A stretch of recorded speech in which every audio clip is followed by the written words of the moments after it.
महोदय, नमस्कार घोष, धाराशिव जिल्ह्याचे संघाने जिल्हाधिकारी माननीय किरण पूजा सर, त्याचबरोबर नमस्कार घोष जिल्हा परिषदेचे अतिरिक्त मुख्य कार्यकारी अधिकारी गाडे साहेब, त्याचबरोबर जिल्हा परिषदचे PCO ICVS देवदत्त साहेब, त्याचबरोबर आमचे ICVS CDPO गोरेजी आणि काकडेजी आणि त्याच्याबरोबर मागीचे आणि इतर सन्माननीय व्यासपीठ आणि समोर इंडियन या कार्यक्रमामध्ये मूलभूत आता एक त्याची हमी आहे शेवटी हे जग पुढे चालले शेवटी 1947 ज्या दिवशी भारत देशाला स्वातंत्र्य मिळालं होतं त्यावेळेस महिलांच्या लिटरसी फिमेल लिटरसी ज्याला म्हणतो शिक्षणाच्या टक्केवारी तो जवळपास 9 ते 9.5% होता. म्हणजे प्रत्येक 10 महिलांपैकी 10-11 महिलांपैकी एकच महिलांना लिहिता वाचता येत होते. आणि तेव्हापासून आताचे जे प्रवास आहे त्याच्यामध्ये फार महिलांनी त्याच्यामध्ये इम्प्रूव्हमेंट केलेली आहे. त्याच्यामध्ये शिक्षणाचे जे मूळ प्रभाव आहे त्या प्रभावामध्ये बरेचसे महिला आमच्या या देशाला महिला त्याच्यामध्ये सहभागी झालेल्या आहेत. अजूनही जर आपण पाहिले तरी समाजाच्या प्रत्येक परीक्षांमध्ये प्रत्येक शाळांमध्ये जर आपण बघितलो तरी आपल्याला हे विचार मिळते की मुलींच्या जे रिझल्ट आहे त्याची जे साफल्याची जी टक्केवारी आहे ती मुलांपेक्षा जास्त आहे. तरी तुम्हाला कळेल की अजूनही महिलांची जी साक्षरता आहे ते पुरुषांपेक्षा जास्त का झालेली आहे. कारण लेट स्टार्ट महिलांनी फार नंतर लेट त्यांना तो ऑपॉर्च्युनिटी मिळायला लागले आणि त्याची स्टार्ट पण लेट झाली म्हणून तो कॅचअप करायला फार वेळ लागते. पण अजून मला वाटते की 10-15 वर्षानंतर जर तुम्ही बघितले तर महिलांची साक्षरता जी टक्केवारी आहे ते पुरुषांपेक्षा जास्त होईल. महिलांचे जे एकूण जे मार्क्स आहेत ते सुद्धा पुरुषांपेक्षा जास्त आहे. एकूण तुम्ही जिल्हा परिषद शाळा जर बघितले त्याच्यामध्ये मुलींच्या सरासरी जे मार्क आहेत ते पुरुष म्हणजे मुलांपेक्षा 10% जवळपास तो जास्त आहे यासाठी. आणि UPSC मध्ये सुद्धा मी जेव्हा परीक्षेमध्ये आमच्या परीक्षा जेव्हा झाली म्हणजे 2019 ची जी बॅच आहे त्याच्यामध्ये IAS मध्ये ते एकूण 51 to 52 असं महिला होती. पण हिस्ट्रीच्या सर्वपेक्षा जास्त होती म्हणजे 180 IAS ऑफिसर्स पैकी 51-52 एवढं महिला IAS ऑफिसर होती.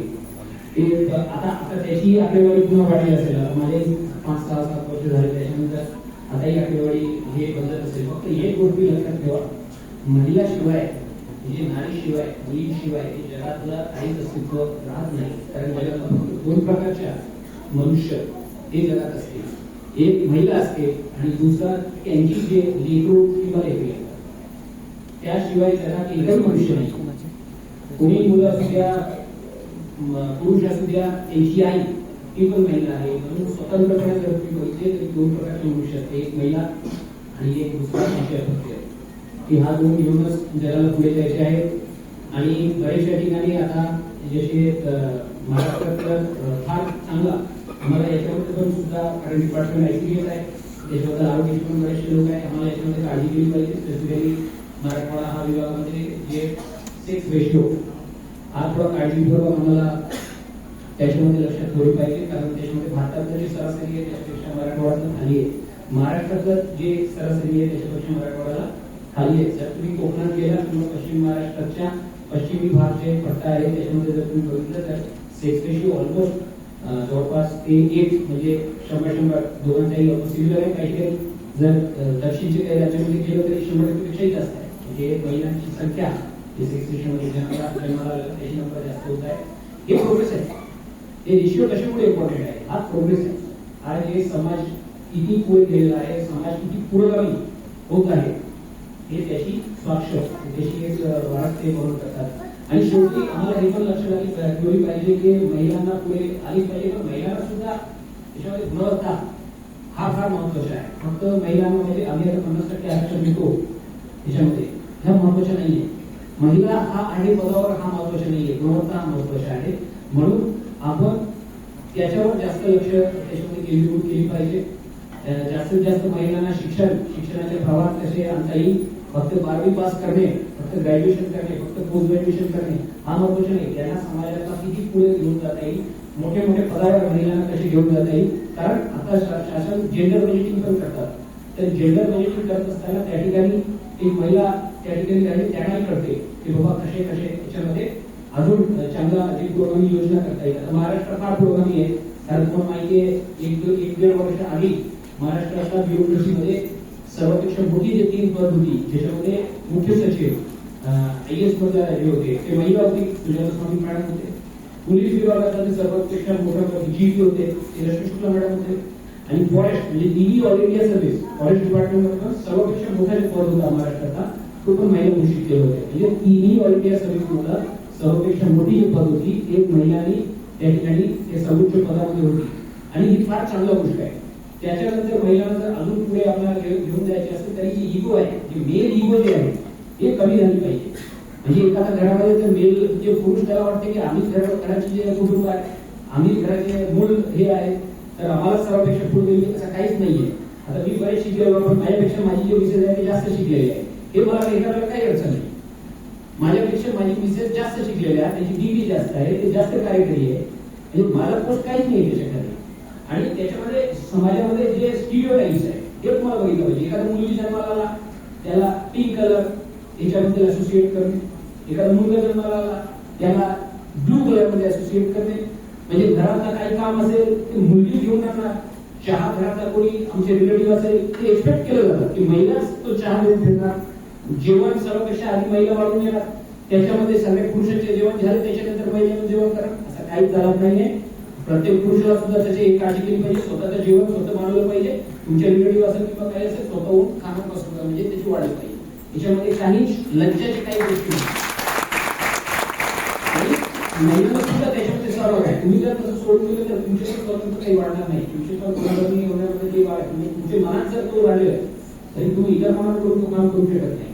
तर याच्यामुळे देश फॉरवर्ड जातात. आज भारताचा आता तुम्ही प्रेसिडेंट तुम्हाला एक महिला आहे आमच्याकडे. आमच्या भारताचा आणि फार पुरोगामी आहे देश. आमच्या US मध्ये अमेरिकेमध्ये जेव्हा महिलांना वोटिंगचे राईट जेव्हा US मध्ये महिलांना मिळाले नव्हते त्यावेळेस भारतातलं प्रधानमंत्री महिला होते. पण हा खरे एक्झाम्पलच आहे. हा एक्झाम्पल आम्हाला टिकून ठेवलं पाहिजे. हा एक्झाम्पल अजून पुढे घेऊन जायला पाहिजे. महिलांना शिक्षणाची प्रसार, महिलांना सार्वत्रिक जे स्वातंत्र्य त्यांना त्यांची इच्छाची, त्यांची कर्तृत्वाची, त्यांची जे शिक्षणाची, त्यांची सार्वत्रिक जे स्वातंत्र्य आहे म्हणजे आम्ही त्यांना अलाउ करतो हा शब्द पण चुकीचा आहे. एखाद्या वेळेस एखादा फॅमिली म्हणतोय आम्ही आमच्या घराच्या मुलीला बाहेर जाऊन काम करण्यासाठी अलाउ करतो, बाहेर देशात जाण्यासाठी अलाउ करतो, शिक्षणामध्ये अलाउ करतो. ही बरोबर नाहीये, ही चुकीचं आहे. त्याच्यामध्ये जेव्हा आम्ही हा शब्द वापरतो की आम्ही ह्यांना अलाउ करतो तेव्हा म्हणजे आम्ही स्वतःला एक डॉमिनेटिंग पोझिशनवर ठेवतो की तुमच्या अलाउ करण्याची गरज काय आहे. तर ही मनोभावना आहे, ही चेतना आहे, ही समाजाच्या प्रत्येक माणसाच्या मनात असली पाहिजे. आणि सर्वोच्च मला महिला सोडून जिकडे खूप बसलेले आहे त्यांच्या मनात ती भावना असली पाहिजे. तरच महिला जे आहे अजून पुढे जाईल आणि अजून जाऊन चांगला.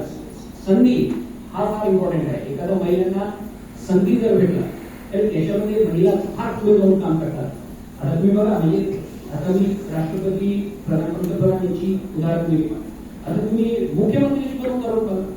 साऊथ इंडियामध्ये त्यांचे तामिळनाडूमध्ये जयललिता मॅडम होते, त्यांच्यापेक्षा स्ट्रॉंग मुख्यमंत्री आहेत. पश्चिम बंगालमध्ये बघा आता आमची ममता दिदी आहे, त्यांच्यापेक्षा स्ट्रॉंग म्हणजे कॅरेक्टर म्हणून राजकारण काही पण कॅरेक्टर फार स्ट्रॉंग एकदम जमिनीतला कुटुंब आलेला पुरुषतांत्रिक समाजामध्ये तसा एक कॅरेक्टर त्या ठिकाणी निर्माण झाले. आणि त्याच्यासाठी आत्मविश्वास हा फार आवश्यक आहे. आत्मविश्वास जिथपर्यंत तुमच्या मनात येत नाही स्वतः हा काम मी करू शकतो जिथपर्यंत तुमच्या मनात येत नाही इतर कोणत्याही लोकांच्या समाजातल्या त्यांच्या मनात पण येणार नाही. तर या मार्गाने आम्हाला काम केली पाहिजे. शासनाने आता बरेचशा संधी या ठिकाणी दिलेल्या आहेत, बरेचशे उपक्रम शासनाचे आहेत. अजून सशक्तीकरण करण्यासाठी उमेद त्याची एक उदाहरण आहे. लाडकी बहीण योजना त्याची एक उदाहरण आहे. आता युपीएससी मध्ये महिलांना फॉर्म फी नाही, त्याची 0% फॉर्म फी अजून त्याने एनकरेज केलं जातं. राज्य शासनाची पण बरेचशे योजना आहेत त्याच्यामध्ये त्याची मदत केली जाते. आर्थिक किंवा इतर याच्यामध्ये पण शासन हा फक्त एक सपोर्ट सिस्टम आहे. तो सपोर्ट सिस्टम तेव्हाच काम करेल जेव्हा तुम्ही प्रयत्न कराल, जेव्हा तुमचा आत्मविश्वास वाढेल, जेव्हा तुम्ही इन्शुअर करणार की तुमचे घरातलं प्रत्येक मुली जे सुशिक्षित उच्च शिक्षित होणार, तरच महिला पुढे जाईल, तरच तुम्ही टिकाल आणि महाराष्ट्र टिकेल एवढं मी सांगतो. आणि पुन्हा आमच्या समाजाचे म्हणजे संस्कृती आणि शिक्षणाची कणा म्हणून ज्यांना आमची महिला गौरवच त्यांना पुन्हा आम्ही आजच्या जागतिक महिला दिनानिमित्त खूप खूप शुभेच्छा देतो.